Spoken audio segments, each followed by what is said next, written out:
ეს ის არადეკლარირებული საქონელია, რომელიც საქართველოს საზღვარზე თურქეთიდან სატვირთო ავტომობილით შემოიტანეს. ძვირად ღირებული სხვადასხვა სახის ნივთები საქართველოს ფინანსთა სამინისტროს საგამოძიებო სამსახურის თანამშრომლებმა აღმოაჩინეს. დაკავებულია ორი პირი, შპს მათესა და ნიცას დირექტორი და სატვირთოს მძღოლი. არადეკლარირებულ საქონელში სუნამოები, ჰიგიენის საშუალებები, სანტექნიკის ინვენტარი, ტკბილეული და სხვა სახის პროდუქცია იყო. უკანონოდ შემოტანილი საქონელი, რომელიც მტკიცებულებები სახით ამოიღეს, დალუქულია.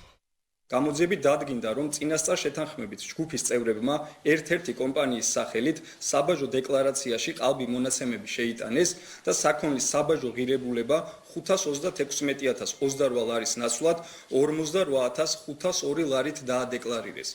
აღნიშნული დეკლარაციის საფუძველზე სატვირთო ავტომანქანი თურქეთიდან საქართველოში სხვადასხვა სახის საქონელი შემოიტანეს. ოპერატიული ინფორმაციის საფუძველზე ჩატარებული ავტომანქანის დათვალიერების შედეგად დადგინდა, რომ დეკლარაციაში მითითებული საქონლის უმეტესი ნაწილის ნაცვლად აღმოჩნდა 536.028 ლარის საბაჟო ღირებულების არადეკლარირებული საქონელი. გამოძიებით დადგინდა, რომ ბრალდებულებმა წინასწარი შეთანხმებით კომპანიის სახელით საბაჟო დეკლარაციაში ყალბი მონაცემები შეიტანეს და 9 მილიონ ლარზე მეტი ღირებულების საქონელი 48.502 ლარად განაბაჟეს.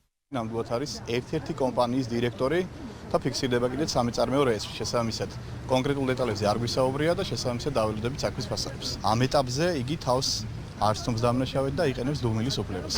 კომპანიის დირექტორის მსგავსად დუმილის უფლებით სარგებლობს სატვირთო ავტომობილის მძღოლიც. ითანამშრომლებს თუ არა გამოძიებასთან, ეს ჯერჯერობით უცნობია. არ აღიარებს ამ ეტაპისთვის არაფერს. დაკავებულები ახლა დროებითი მოთავსების იზოლატორში ბრალის წარდგენას ელოდებიან. ბრალის დამტკიცების შემთხვევაში მათ 8-დან 11 წლამდე თავისუფლების აღკვეთა ემუქრებათ. დანაშაულებრივი ჯგუფის სხვა წევრების გამოსავლენად კი გამოძიება გრძელდება. არ არის გამორიცხული დამნაშავეთა რიცხვი კიდევ გაიზარდოს.